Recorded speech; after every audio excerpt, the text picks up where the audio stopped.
From beyond the veil of time, where the wind carries whispers through the sacred grooves of Ijebu, the ancestors gather, their voices heavy with memory, rise like smoke from a ritual fire. The voice of the ancestors came in from the forest. We were there before kings had names, before the white sands of Ijebu bare footprints. We sang the songs of the land.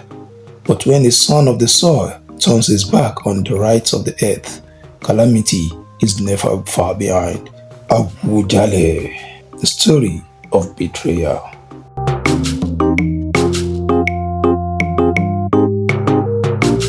A child is born with two destinies. Diviners cast lots, revealing the king to be. The midwife. This one cried at midnight. The spirits are near. Priest, cast the Odu, let the oracle speak. Babalawo sing, casting the Odu Ifa. After casting the Ifa, he said, Obalomaje, he is marked for the throne, but the path he walks is slippery. He is named Sikiru. One night, Sikiru was dreaming and he came in contact with the Irumales. Who are you? Sikiru asked. We are your roots. You are the branch. Never forget, replied one of the Irumales, and he suddenly wakes up. Sikiru receives a Western and Islamic education contrasting traditional Ijebu rites. In an Islamic class one day, his Afa said, face the Qibla whenever you want to pray, Sikiru. Your future lies in this book, the Quran. And his grandmother will say, never forget the tales of our Irumales. They are not stories, they are bones of our being. 26 years later, after his formal education in Europe, he returns home to ascend the throne as the next Awujale of Ijebu land. His uncle seeing him said, you look like a prince now, but will you remember the dust that bear your name? Political tension brews in the land. Signs point to the young Sikiru as the destined Awujale. The Osugbos debate, some skeptical, some hopeful, as the Oluawo sits to consult Ifa, casting Eke with spirits rising behind him in the sacred forest shrine, the ancestral powers glowing around. Ifa says he is the one to ascend the throne, the Oluawo announced. He was taken to the sacred grove in preparation for his installation as the next king of Ijebu land. One of the kingmakers said to him, as he is being taken to the grove, do not let the light of modernity blind your inner eyes. This rite is ancient. It has been the process from our ancestors. He was blindfolded as they entered the grove. Adesola, in a fearful mood, asked, where am I being taken? To your truth, replied the Oluawo. Repeat after me, Oluawo said. May my crown rot if I forsake the gods of my fathers. Adesola softly replied, he rumbled. He is tested in a secret rite, made to swear loyalty under the sacred Opauba, king's staff. Traditional rites are performed, sacrifices, ancestral invocation, river blessing. The ancestors detect a crack. He bows to us, but his heart leans to the mosque. His spirit inspired. After the oath and spiritual rites in Ikpebi, the day for the proper coronation is set, and all town gathered from near and far to celebrate Adesola as he is crowned the new Awujale of Ijebu land at age 26. Awujale, the land greets you. May your reign be just and rooted, says one of the chiefs. Drums roll, the land rejoices, but deep beneath, the ancestors stir uneasily. At the palace after coronation, Oba Adesola slowly distances the Oshogbo court, shrinks the role of Ifa in palace matters. The king messenger went to give the king a message that the Oshogbos are in the palace to see him. Kabiyesi, the Oshogbo wait your decree. Tell them I am attending Jumat. We will speak later, Oba Adesola replied. In an angry mood, the Oshogbo left the palace with other chiefs. He delays the rites, the land watches, says one of the chiefs. As time goes on, a mosque is built within palace grounds. Friday sermons replace ancestral prayers. Imam, you honor Allah, He will guide your people. I serve all my people, let there be room for all, Adetola says. The chiefs and Oluwo get more worried as Oshugbo rites is postponed by Oba Adetola, and the major ancestral festival for the ancestors was abolished and forgotten to give way for only the festival attached to Ileya Ojudioba. Oluawo speaks with the king in his palace. Kabiyesi, these rites protect the throne. You risk much by abolishing and forgetting them. That is none of my business. I have nothing to do with your fetish festivals, Oba Adetola says. He dismisses the cries of custodians of Ogun, Orunmila, Iyemoja. This is bad, the Oluawo murmured as he leaves the palace. The ancestral outcry was well communicated as the ancestors sent omens, a drought, a dying sacred tree, but he turned deaf ears to all.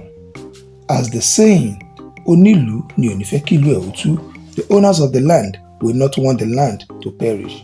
This made the Oluawo and other kingmakers perform all rituals necessary in the town without the king's knowledge to cleanse the town away from evil which brought wealth and peace to the land. Ijebu flourishes economically. As time goes on, festivals feel hollow. Rains miss the sacred days, warriors lose charm, diviners fail to read the Odu, the Orisha are no longer speaking. Oluawo again went to meet the king. The Iromoles are angry. We can't hear the voices of the Orishas, he says. There is no need for backward things. No Orisha speaks, Oba Adetola replied again, shattering the ancestors. As Oba Adetola ages, he becomes more firm in betraying the ancestors of the land as he called his children, the chiefs and Islamic clerics, and say, when I die, no one must bury me in the traditional way of the land. I don't want to be buried like any ancestor. Bury me with Islamic rites because that's the only true way, it says. Everyone's silent. One of the custodians of tradition in their midst, with angry face, stood up and said, Kabiyesi, you sell your heritage. You betray the Orishas, who are the founder of the throne you sit on. For an Arab ancestor, this will not end well, and he left the palace in an angry atmosphere.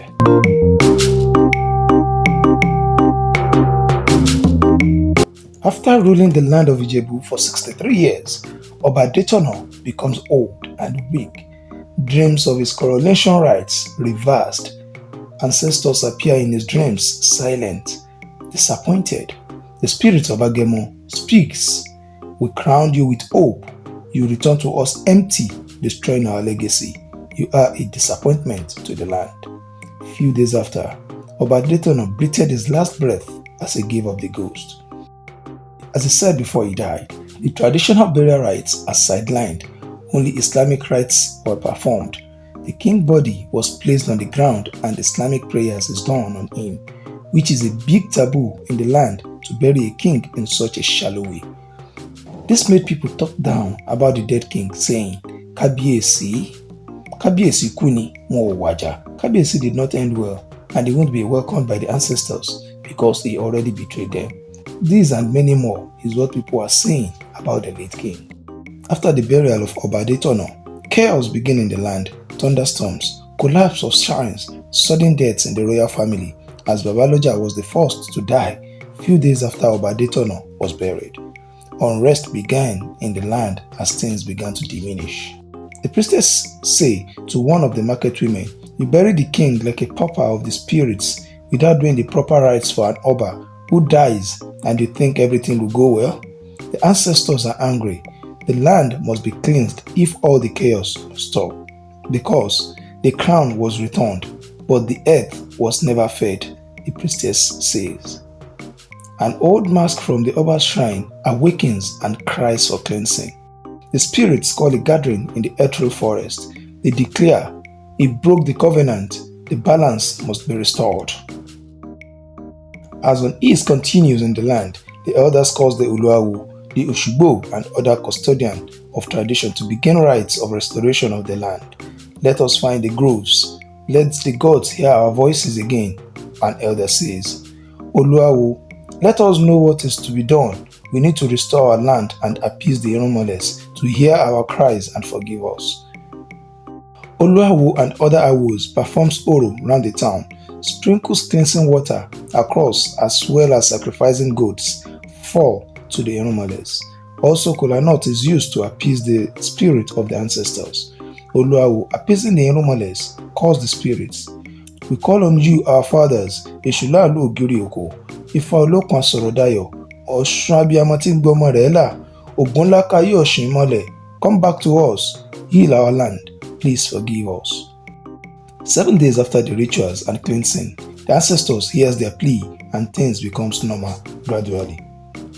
Vision of hope smiles on the land again as the spirit of the ancestors gives warning through Ifa consultation. Let this be a tale remembered. A throne is nothing without roots. Ifa speaks to the Oluawo. And so it was.